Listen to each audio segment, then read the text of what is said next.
Are you like most sales and other professionals who want to grow their wealth faster than what they are currently doing through their company 401k, even with that company match, the stock market, or just plain saving money? Would you sleep better at night if you had the financial freedom to be job optional in just 3 to 5 years through investing in real assets?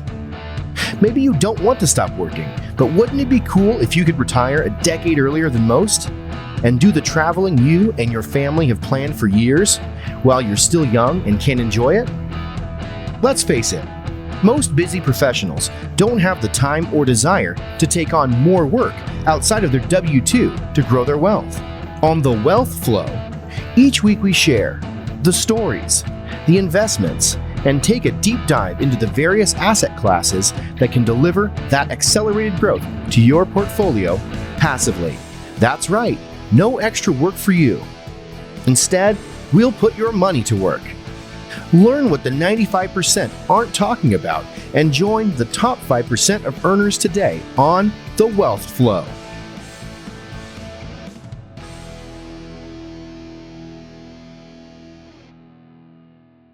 All right, welcome to The Wealth Flow. My guest today is Mark Podolsky. Mark is the owner of Frontier Properties, a land investment company.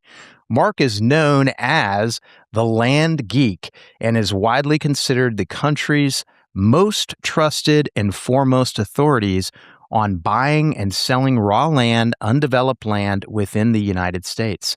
Since 2001, Mark has completed over 6,000 raw land deals with an average return investment of over 300% on cash purchases and over 1,000% on land deals that he finances. Mark is also the host of one of the top-rated podcasts in the investment category on iTunes, aptly titled The Art of Passive Income Model. And so, Mark, I am very interested to hear your story and dive into everything land with you. Welcome to The Wealth Flow. Thanks so much for having me on The Wealth Flow. I'm a big fan. Awesome. Appreciate you having me. Yeah, appreciate you being on. I like to start, Mark, really with your background, where you grew up and what eventually led you to real estate and specifically this avenue of real estate. So I grew up in St. Louis. Okay, and great. My dad was a wholesale grocer. My mom was a legal secretary. So I had no real estate experience whatsoever growing up. But I was always entrepreneurial.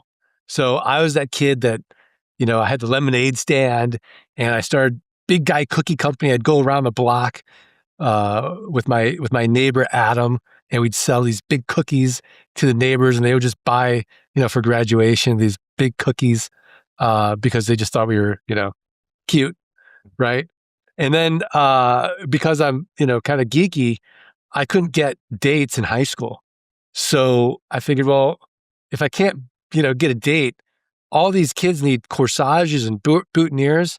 So I became like the florist mafia. And if you wanted to get one, you had to go through me. So in the break in the hallway, I locked up all the florists and I would just take orders for them. And so I did that. And then out of college, I always knew that I liked business. So I was mentored by this guy, Raj. And I was buying and selling dental practices. I was like a dental broker. And suddenly private equity groups started rolling up these solo practitioners. Is hurting my business. I'm like, what's a private equity group? So sure enough, I'm like, well, if I can't beat them, I'll join them. And so I joined a private equity group in Phoenix, Arizona, a boutique firm doing mid-market deals. And I hated it, Keith. I hated it. I had a 45-minute commute to work and back. I was micromanaged. I remember, the fluorescent lights and just that feeling of your soul being sucked every day. And the stakes are high for me because my wife was pregnant at the time and we're trying to build this life and I'm miserable. So my firm hires this guy and he's telling me that as a side hustle, he's going to these tax deed auctions. He's buying up raw land, pennies on the dollar, and he's flipping them online and making a 300% return on his investment. And Keith, I'm looking at companies all day long.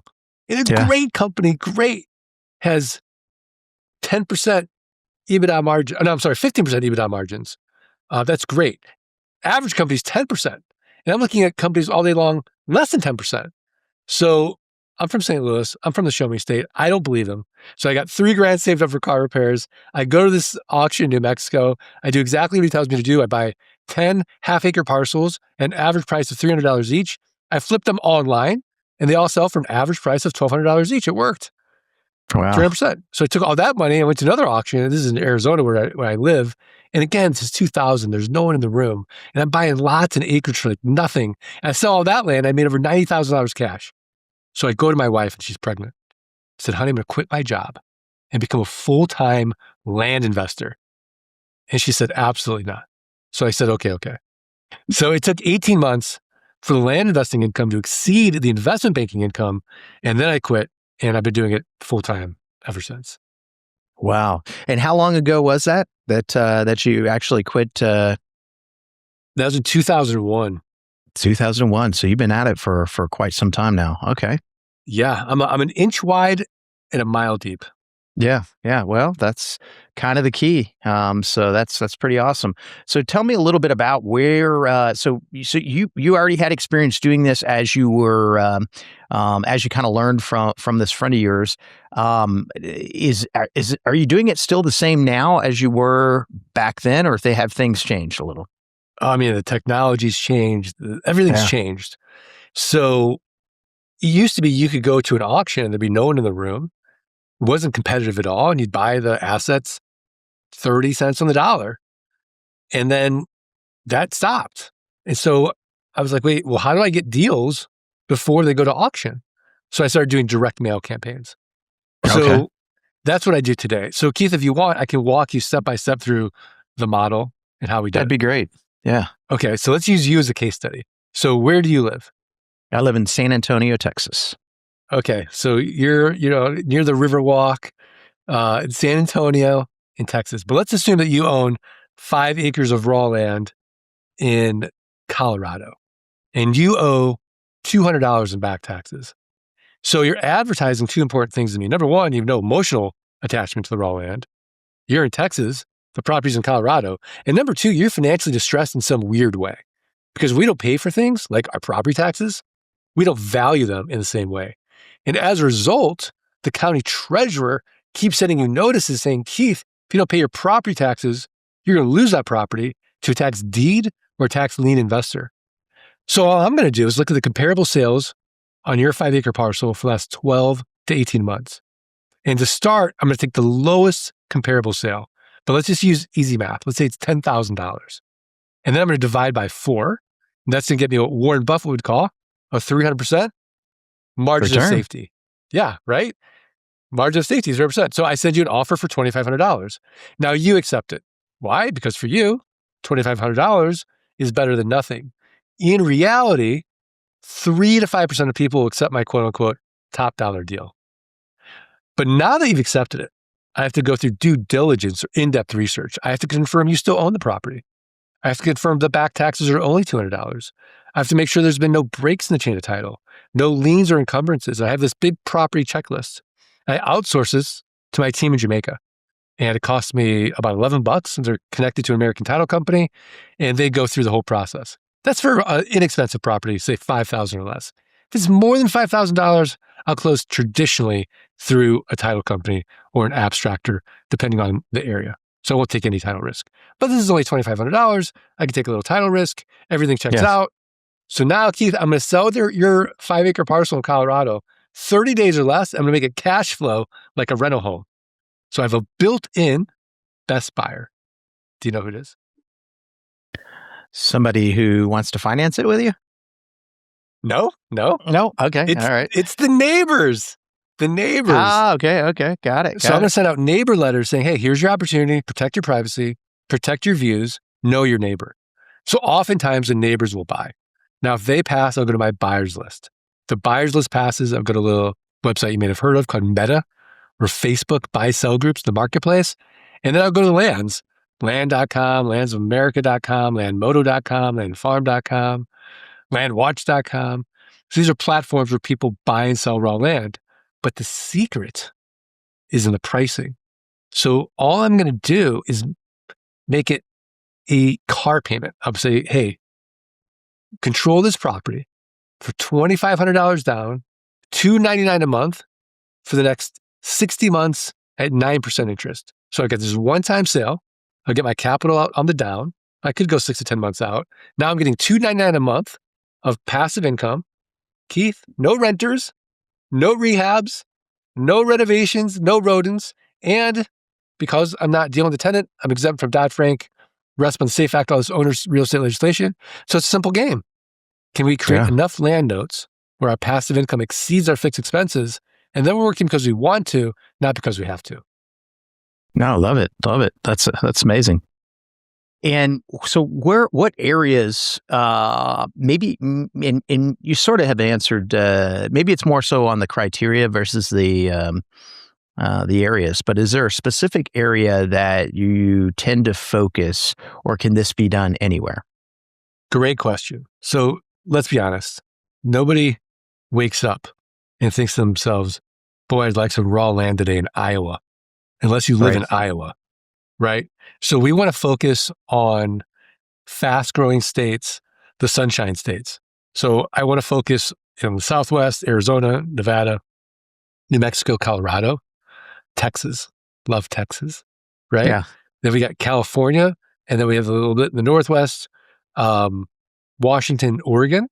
And then if we go to the East Coast, we got Florida, which is super great, super hot over there. And then parts of the Midwest, Oklahoma, Missouri, Tennessee, inexpensive raw land there, nice and treed. And so that's what we're looking for. So we want the biggest buyer pool possible in areas that buyer pool would want to, essentially one day either relocate or maybe bug out to, maybe homestead, maybe they want to camp there. But if I'm living in the concrete jungle, 5 acres in rural Texas sounds really great. Yeah. And I can afford it, right? Where if, I'm in New York or I'm in San Antonio, right? I'm not going to get a piece of raw land for less than $10,000, $12,000 an acre. Right.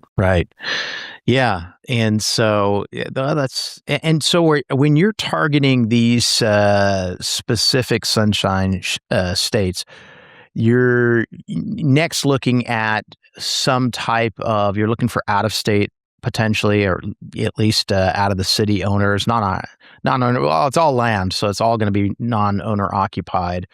And you are looking for some kind of back taxes on the property, or are you looking at lists that potentially have defaults in other credit areas for these owners and kind of cross-referencing it?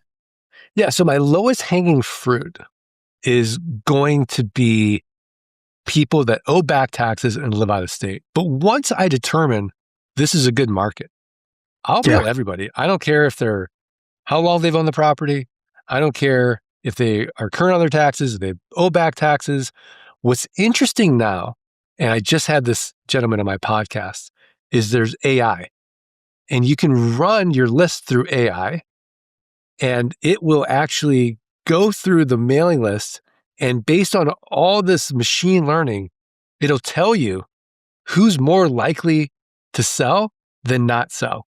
And what's interesting is one of the biggest criteria is credit score. Any movement in the credit score up or down is a high indicator that person is more likely to accept your offer than not. And they're saying that they can bump their response rate 7 to 12%. Yeah, it makes sense. It makes sense. I've heard of building lists around that, especially on the credit score going down. That maybe they're starting to accumulate a lot of debt in other areas, and so selling that piece of land, could be a savior for them to all of a sudden come up with some cash. They just have put it off. They know it's there, but you reaching out to them unexpectedly might, be that little extra push they need. So yeah, but if their score goes up, maybe they got a promotion at their job. And they don't want to deal with the headache anymore. They're like, well, I can buy a better asset than this for me. I got more money. And it's like, the rich feeling like they want to get richer. For and they're sure. more likely to sell. Yeah, very interesting. And then what about just from a typical transaction size? Obviously there's going to be deals that probably exceed this norm, and there's going to be deals that are less. But would you say is the average? And maybe that's different from state to state, and that's okay. But just kind of trying to get my arms around for the audience. What type of a transaction are we looking at? What size? Yeah, I mean, our bread and butter deal is probably between $5,000 and $10,000. Wow. Yeah. And we're paying all cash. Yeah. And so those are really our bread and butter deals. Now, we've done smaller deals. I've got clients who have done $500 pieces of property. And have clients that have done, $1 million pieces of property and subdivided. We'll do those deals as well. But typically, when you first start, you get your feet wet, right? Take as little risk as possible. Start with the smaller things, and then let that be the gateway drug into bigger deals. Okay. And so like on for example, a $5,000 transaction, that's the purchase price going in, and then you're essentially marking it up to call it $20,000 based on that first example you were given, and putting it out on Facebook Marketplace, first going for the neighbors, of course, and then just kind of taking it from there. So once you get a potential, are you always offering terms, or are you offering a cash price or terms depending on what they choose? What does that look like? Yeah. So for me personally, Mm-hmm. and we could debate this. I don't want cash because now I've got a new problem. I got to pay taxes. Yep. And I got to redeploy the cash. Right. So I feel like I'm on this treadmill of I have to keep doing deal after deal after deal. The velocity of money, which is great, can be just a grind, right? The market changes, and then I've got constant financial anxiety. I think the antidote to financial anxiety is cash flow. So if I can create this river of nickels on these terms deals and get my cash flow up to $10,000, $20,000, $30,000 a month, and a few of those nickels default, well, great, right? Because they've lowered my cost basis on that property, and I go ahead and resell it. And because we're using land contracts, there's no cost to foreclose. And so for me, in my situation, that's what I do, is I want to advertise the terms price in owner finance and be the bank. There are people out there that isn't going to solve their problem. They have an actual cash problem. And in those situations, they could sell it for cash. Or if they want the biggest buyer market possible, bigger buyer pool possible, they could actually create a note on it, season the note for a few months, and then sell the note to someone like me as an investor, get their money out and a return, and then do it again. Yeah, for sure. And what about on the terms? Sounds like you're typically trying to structure a deal that you have a tendency to be able to get at least your basis out. Although you did say, there may be some where you're stretching that out 6 to 10 months. Yeah. So, 6 to 10 months, which makes sense. I mean, either way, you're getting it out in less than a year, and you're completely out. You've got a good chunk of it back already. And then from a standpoint, are you looking at kind of building it towards a monthly payment that you feel like is going to be acceptable, or is it, in other words, how far out are you from a term standpoint? I guess it's going to depend on transaction size, I'm sure. It depends on transaction size, right? But let's say average 60 months. Yeah. Okay. Yeah. So, and that's not too far out there for, not only are you getting your money back, but it's also something that somebody can see into. They're not putting it on a 20-year note, something that, a lot of times banks will, finance it up to. So you're stretching it out not too terribly much. And from an interest rate standpoint, Does that vary from state to state? I'm sure it does, obviously, from individual deal to deal. But on average, what are you charging from an interest rate standpoint? Yeah. So sometimes we'll use the interest rate as a lever, and we'll say, hey, look, if you put more money down, we're going to lower your interest rate. Okay. And, so for every $500 more down, we'll lower it another point. So we'll use it as a negotiation lever. In some areas, we don't even charge interest and do it that way as well. So it's sort of baked into the price when we're doing terms. So, I don't mean to be vague, but it does just depend on the deal size and the market. Yeah, it makes sense. But I'd say today's interest rate, like 9%, is pretty common now. It's pretty fair. Yeah, especially for a land deal. I mean, that is truly fair. And you mentioned something that I was not aware of. So you don't have to charge anything or pay anything to foreclose on a land deal. Is that specific by state, or how does that work? I've never had one that I needed to take back or foreclose on, but just didn't realize that was even a thing. Yeah, that's a thing. Now in Texas and in Florida, you have to do a little bit of legal maneuvering. I can't give legal advice, but essentially you use a land contract, and the land contract states that during the time that you're making payments via a promissory note and your land sale contract and your purchase sale agreement, I own the underlying asset. Okay. So if you are delinquent on your payment, you have 30 days to cure your default. And after those 30 days, then we go ahead and we keep the down payment, we keep your monthly payments, we resell that property because we own it and we continue to own it. Now, the problem with a land sale contract and why a lot of lawyers are like, well, you don't accept land sale contract, is if you have an unscrupulous seller, then they can just sell, double sell, triple sell, no one would know. So a deed of trust is way safer for the buyer. And that's why on bigger transactions, such as a house, you would never do a land sale contract. But on these smaller transactions, then, and especially with land, which is why they call it a land sale contract, it's much more common for that to happen. But but you also have to be ethical, right? For sure. Yeah. Right. So you as the owner of the land, sell it one time. Don't play games. Yeah, for sure.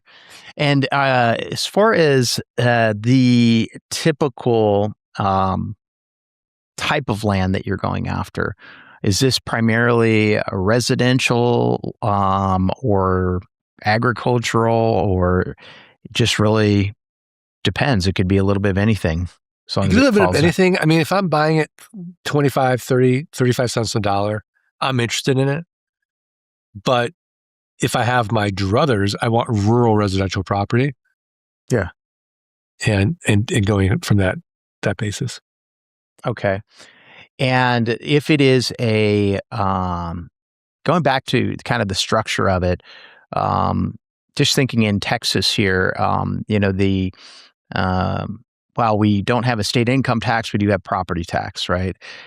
So is that something that you build into your land contract, that they're responsible for the property taxes as well? Or is that just baked into your, hey, they're going to finance it 60 months. There's going to be 5 times or potentially 4 times I'm going to have to write a check for property taxes, or how does that look? Yeah, so absolutely, it's baked into the price. And so because we're in a volume business, we use software to automate a lot of this. So 90% of the business is actually automated with software and inexpensive virtual assistants. And so we use a system called geekpay.io. It's a set it, forget it payment system. So we collect our down payment via ACH or credit card. Then we set up that loan in GeekPay. We get their account number, routing number, and then we continually charge them via ACH, which is lower fees. But then we bake in fees such as property taxes. And then because there's labor involved, we have a note collection fee as well. And then we set up that note. We'll do a note setup fee of say $4.99 as well. So we're using the software and leveraging it that way. So GeekPay.io is actually, after like 2 notes, a profit center. It sounds like it would be. Makes us money. For sure. Now, is that something that's proprietary to Land Geek and the your companies, or is that an outside vendor that you happen to find?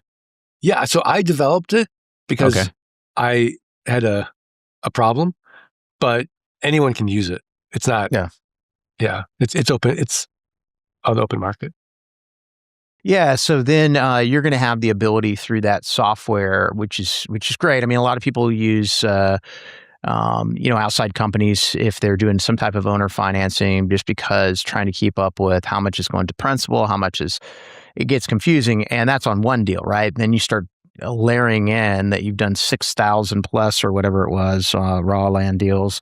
That could certainly get complicated as you have all of them running at different rates and whatever. So yeah, I know 100%. Running reports and paying commissions, it's a thing. Okay, and then from a tax standpoint, is there any tax considerations that you need to make when it comes to setting up some of these transactions? Obviously, you said you'd prefer from, rather than having just them make a single payment to you and flipping the property, you'd prefer to have a stream of income coming in that also obviously can make it so that you're not having to pay taxes on all your gain right away.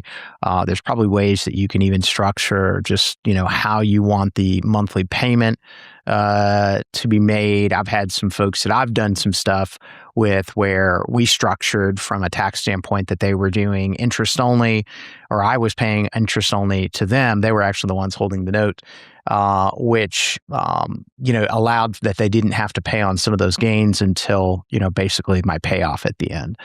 But anyway, any considerations there that the audience should be aware of? I'm not trying to overcomplicate it, just throwing some ideas out there.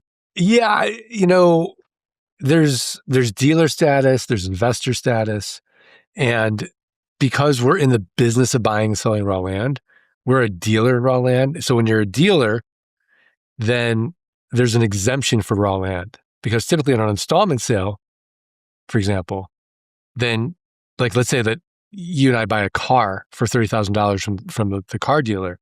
Well, we might be making payments, but that car dealer has to pay the tax up front on the $30,000, even though they haven't collected the full $30,000 over time. But there's an exemption in the tax code for raw land. So that way you're paying tax at your tax rate as you collect the money. Now, you can do other things to offset taxes as well, depending on, how aggressive your CPA is. You can even cost seg land, right? If there's anything else on that land that God did not put there, you could do a cost seg study and depreciate. But other than that, that's sort of the Achilles heel of the model compared to every other aspect of real estate. It's like the land lasts forever, so you can't depreciate it. That being said, there's no headaches either. So my multifamily friends are really jealous of me because I have no headaches, and I'm really jealous of them because they don't pay taxes. Right. Yeah. Yeah. And some of those, whether it be cost seg, whether it be some of these others, right? They're good if you hold on to them. But if you're having to, and they can be great at the time if you've got a huge tax liability that from a sale of another property or whatever it may be. But ultimately, if you sell it, you're going to have to, they're going to try to recapture and some other things, right? So regular depreciation, not so much, but anyway. Yeah. They're a terrible partner. So it's worth your time to figure out how to work with this partner. Exactly. Wow. And so what are, tell me a little bit about, so you work now, so you're doing this for yourself, but you're helping other people learn how to do this as well. Am I correct on that? Yeah. So I was doing this for about 10, 11 years, and I'm on vacation. And this guy calls me from my website. I think he wants to buy raw land. He's like, "Hey, I'm on your website, and I'm just curious. It looks really interesting what you do. Can you teach me how to do what you do?" And I'm like, "I don't do that." He's like, "Okay, well, what if I paid you this?" I'm like, "Oh, okay. Well, hold on." So I go to my wife. I'm like, "Hey, this guy Tori wants me to teach him the land business." She's like, "Why would you do that? You're going to create your own competition." I said, good point. I said, "Well, let me put on my investment banking hat and just analyze how big is this market." And so as I was doing the analysis, like, oh my gosh, there's billions of acres of raw land for sale. There's no big money in it. There's no private equity groups. There's no hedge funds. They have too much money in this niche. I'm like, 1 million people could be in this niche. They'll all run out of money before they run out of deal flow. So I started teaching Tori, and Tori comes across this land deal in Nevada. And this guy owns like, I don't know, like 1,000 acres. It's a big deal. And he's going to lose all of it the next day if he doesn't come up with $30,000 to pay the tax. And this guy doesn't have $30,000 to pay the taxes. And so Tori's like, "Hey, can you help me with this deal?" I said, "Look, I'll do the due diligence on this deal. I have experience in this area. I'll pay the $30,000 in taxes if everything checks out." And I kind of walk him through this deal. I'm like, "Let's split this deal." We each made 300 grand on that one deal. And so it was so great. And it was so life-changing for them. Like, I love teaching this stuff. So I started teaching it, and I've been teaching it. I love it. There's nothing more professionally rewarding when someone tells me, "Mark, the land business has literally changed my life."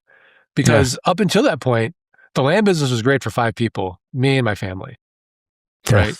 But this has been, really impactful. I feel like the pebble in the pond, and if I can solve other people's money problems and their time problems, I think it ripples out. It affects all their areas of their lives. It affects their relationships. And, it might sound a little weird, but like, woo woo, whatever. But like, in my own little way, I feel like I'm making the world a better place. Yeah. Yeah. Yeah. No, for sure. I can see the people rolling their eyes listening to this, but like, for me, it is very rewarding. Well, you certainly are you're changing, especially the people that you're working with, and quite honestly, the people that they're solving a problem for as well. I mean, this whole thing works because somebody's got an issue somewhere, or maybe they've got a piece of land that's sitting there, and maybe it wasn't thought of as necessarily an ongoing problem. It's just that once a year, oh man, here we go, I have to pay the property taxes again. But there's always something. But yeah, certainly you are impacting those folks that you are helping to learn that there's a new way out there for them to become financially independent. And so kudos to you. Thank you for that. Thank you. So you're doing that. So so how is this growing? So you started out with Tori, I think you said his name was, and then it's grown from there. How many students are you helping? And, do you consider them students? Are they, what is the structure there? Are there? Yeah, I think of them as students or clients. Yeah. And, the goal is to free 1,000 people. Yeah. Right. And so we typically will work with about 30 people a month. And of those 30, 1% will solve their time and money problems. And another, percent will realize, hey, this is hard, right? This isn't for me. But they walk away with business skills they can apply to another niche that might be more interesting or them being well suited to, right? Like I feel like the people who come into the Land Geek are more engineering types. They're technical, they want systems, they want processes, they want automation, and they combine that with being a deal junkie. Like they grew up with parents who are like thrilled to get a good deal, right? Yeah. And so, those two combinations tend to really like the land business, as opposed to someone who might be at a W-2 and they are like, oh, being a landlord because they're really handy is a way to their freedom. I'm agnostic about it. I really don't care. I want to help as many people as I can. I think for people like me that aren't handy, they like systems and processes and automation, ambitiously lazy, I like to say it, this is a great model. But for other people, it may not be. Okay. And you gave the one example, of this deal that you did in Nevada. And it sounds like that one was a home run. I'm sure you've had several, home runs over the years. And you may have had also, some lesson, some that taught you a lesson type of thing. And so maybe if you could maybe share maybe one of each. I know again you shared the one, but what's one of the best deals that you've run across through your mailers or through reaching out or whatever? And then maybe what is one that you were like, wow, didn't see that coming, or oh, this is something I definitely need to keep on the list of things to look out for. Yeah. So for sure. So one of my favorite deals, more recent deals, was a deal that we did in Tennessee. We bought 1,600 acres and we subdivided them into 31 lots. And the deal it cost us, I want to say, about $300,000. And we sold all 31 lots in 27 days. And we got half our money out on the down payment. So $150 out, and we created $1.6 million in enterprise value.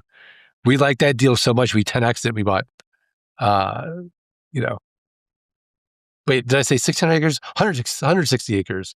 And then we bought 1,600 acres after that. Yeah. Oh, wow. So that was like that was a great deal. And then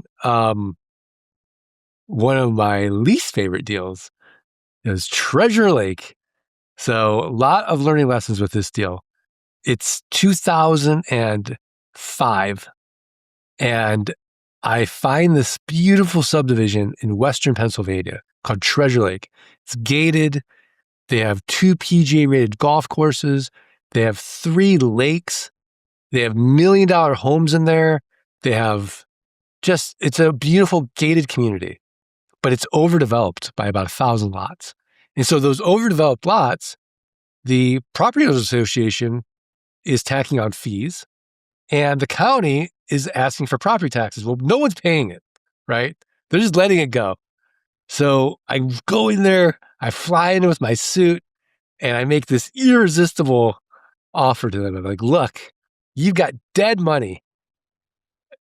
I'll take all these 1,000 lots off your hands, and while I own it, I don't pay property taxes, so give me a property tax abatement, and I don't pay Property Owners Association fees. So give me an Owners Association fee abatement.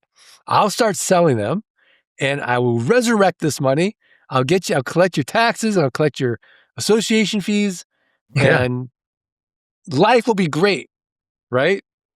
And you think, oh, that's a no-brainer. Well, the Property Owners Association has factions. So the golfers are like, no, we don't want this guy because now our golf course is going to be filled. And the boaters like, no, we don't like this idea because the lakes are going to get filled up. So it took literally 2 years of negotiating this deal. And then I bought all 1,000 lots for like 50 grand. So 50 bucks a lot. I started flipping them. I made about 100 grand.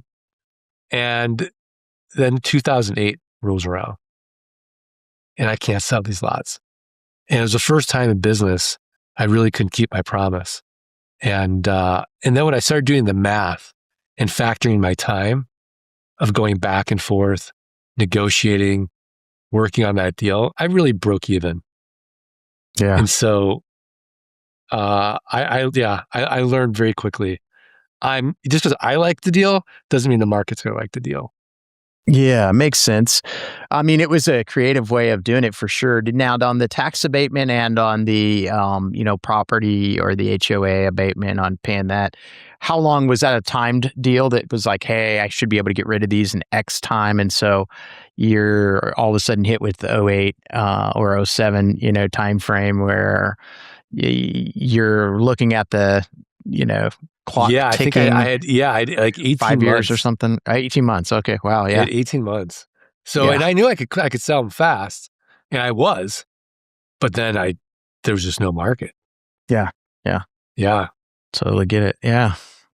I had quite a bit of land for sale at that particular time as a real estate broker, but I too specialized in kind of out of state owners in an area that was, kind of the retiree place. And so I would just send out, they'd buy the land thinking, we'll build our dream house here someday. And it worked really well for several years. And then '08 rolled around and it was just like somebody turned off the faucet. I was not making their HOA payments, so it was all good. It was just a slow time for me. No, for sure. For sure. Well, that's cool. So how can, somebody get involved? You look like you put out quite a bit of content as well, just in kind of doing a little bit of research ahead of our deal. So maybe talk a little bit about, of course, where people can find out more about you, but also, anything that, if people are like, hey, but this Land Geek is super interesting. How can I find out more? Yeah, I think the best place to start is thelandgeek.com. Check out the website. And then for your listeners, I wrote a book called Dirt Rich. I've got 2 books. I've got Dirt Rich and Dirt Rich 2, Dirt Rich 2 is more advanced, like how to scale a land business. But Dirt Rich is sort of the overview and my story of the land business. And so if you want to go deeper in the model, I'd start there, get the book and get it for free. So I have a special link for the Wealth Flow Keith Borey listeners and just pay shipping. And that's a great place to start. All right. And we'll definitely put the link in the show notes. And then tell me just, inevitably there's people that are hearing this that maybe want to get started, but they're thinking, well, how much do I need to get started? What is something like this to be able to ramp up one of these businesses? I mean, what should somebody expect to be able to pay? I mean, it seems like it could be one that you may be able to sort of budget it around what you can actually contribute to it. But, tell me, I guess, a little bit more about how that can work as far as ramping up. Yeah, the coaches and I debate this all the time. And some of them are like, oh, you can start with $500. Yeah. And we're like, $500 in today's market? No, you want to start with more. 5,000 is a good number. And so we kind of go back and forth on it. I would say, to be conservative, I'd like to see people start with $5,000. Yeah. That's fair. I think that's a good starting number. More is better, but 5,000 will get you in the game. Yeah. And obviously you're casting a lot wider net, right? With the more that you have the ability to invest. Yeah, absolutely. And you can get different quality property because in our programs, we say we want you to acquire 5 to 7 pieces of property. Well, that depends on your budget. If you only have $5,000, right? Well, now I'm dividing by 5. The most I can spend on this parcel is $1,000. So that limits me on where I can go and what I can buy as far as when I'm doing my county research. Right. No, it makes sense. And so when you have a response, and so you're reaching out to these people primarily, you said, I'm sure you're using some other avenues, but it sounds like maybe primarily direct mail. Yeah, primarily direct mail. Yeah. Is that in the form of like a postcard, or is that a letter, or what is typically your, We do a letter. And it's actually just an offer letter with a contingency on how we can get out of it based, on due diligence. Right. Okay. No, that's great. And so when you get return calls on that, then what are you doing from there? Are you pulling, just as part of the due diligence, you're going to be pulling tax information, looking to see if they have back taxes on it, looking to see market information, and then, what else are you? What's kind of that phone call? Somebody saying, "Hey, yeah, I'll take your offer." What does that start as far as a series? So our intake manager takes those calls. Okay, and oftentimes they'll want to tell the story of how they bought the property, why they bought the property, and then they'll get down to the brass tacks, like, yeah, I'm gonna accept the offer. Maybe they'll negotiate a little bit. And then the intake manager will manage expectations and say, we're gonna go through due diligence. We're gonna check for these things. If everything checks out, we're gonna send you a check in 7 days. And our due diligence team can turn it around in about a day or two, depending on volume. Okay. No, that's great. I mean, that's what somebody that is on the other end of that line is going to want to hear. It's a fast turnaround, and that's awesome. Well, Mark, this has been really, really great. It's always interesting to hear what other people are doing. I love hearing about the land. It's always I've had a couple different folks on the show that have talked about land, and it's intriguing. Like I said, my background on that on seeing it work has been more from the broker side, trying to gain listings, but it worked. I mean, that was my bread and butter for a little while. So I know it can be effective. And I too use letters directly to the folks. And, then we did some wholesaling and stuff. So I've seen that as well. So reaching out to people makes a difference and makes your phone ring. And then, having a great system behind it, which it sounds like Land Geek does, is the other side of the puzzle. So I appreciate you sharing all that with the audience. What I'd like to do is also just ask you 2 other questions I ask every guest. One is just, any advice you'd give somebody who's maybe just starting out in their investment journey? Get educated, get a mentor, smart cut it. Absolutely. Yeah. Don't bang your head against the wall if you don't have to. Yeah, I agree. There's you can just cut down your time in learning and, learn from somebody who's already doing it, like Mark. And then what about a book recommendation? It does not have to be real estate related, but it certainly can be, but something you've read that's been impactful. I am a big reader. So the first book that comes to mind, well, I have 3 books. Can I give 3? Sure. Okay, so these 2 books in combination, I think, are really powerful. The 12-Week Year with The One Thing by Gary Keller. I think if you combine those 2 books, you could be a powerhouse. The third book is more a book for people, I would say, middle age. It's called The Second Mountain by David Brooks. So the first mountain is, I think, an important mountain to climb. It's egoic, right? Your parents tell you, get a good education, get the job, you get the house, you have the kids, right? You go on the vacations, you get the stuff, you get to the top of that mountain if you're lucky, and you're like, oh, that's all there is? And it feels empty, right? Yeah. Then the second mountain is other driven, right? It's about your relationships, about love and intimacy. It's about community. It's about vocation. Is this my calling, what I'm doing?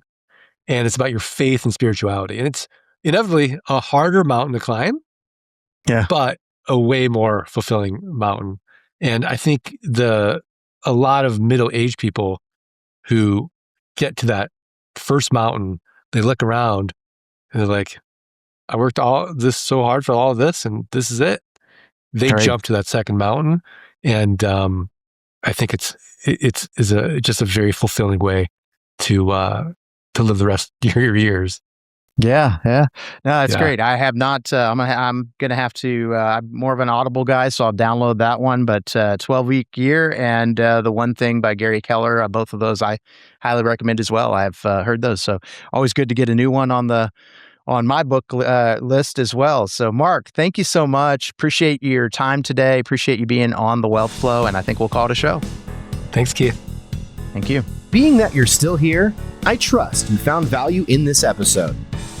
I personally wish I would have known these guests and strategies when I started my wealth creation journey. Go to wealthflow.capital to subscribe to our newsletter. And as a free gift, we will send you our quarterly market report and the top 10 things to look for in an investment opportunity. Take a minute to give our show a rating and review. Help us reach 1 million professionals by subscribing and sharing this episode with someone you know who could also find value in it.